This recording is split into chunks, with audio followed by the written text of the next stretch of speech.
È un tema fondamentale perché se dobbiamo dare liquidità e liquidità alle imprese immediatamente, naturalmente bisogna evitare che questi soldi vadano alle mafie, vadano alle cosche. Nei tempi di crisi ci sono sempre gli sciacalli che speculano dal punto di vista economico, finanziario, sociale, per la disgregazione sociale e della coesione sociale. Quindi non dobbiamo avere paura, dobbiamo semplicemente tenere alta la guardia. È uno degli aspetti più allarmanti della crisi economica che sta attanagliando le imprese anche in Veneto, quello del rischio di infiltrazioni mafiose. Il virus può alimentare il racket. La cronaca giudiziaria degli ultimi mesi con il caso Eraclea in primo piano dice che il fenomeno va monitorato anche a nord-est. C'è un grande lavoro da parte del Viminale, c'è un grande lavoro anche, diciamo, per esempio del COPASIR, del Comitato parlamentare per i servizi segreti. Ma per le categorie economiche c'è un altro rischio, come sottolinea il presidente di Unioncamere del Veneto. La burocrazia si deve combattere pari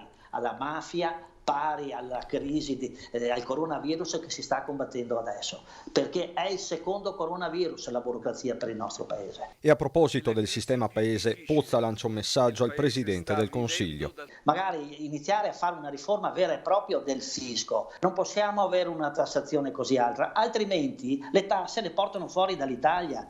Ma non solo le tasse, perché poi c'è tutto un indotto di professionisti, di competenze che seguono le imprese quando vanno fuori.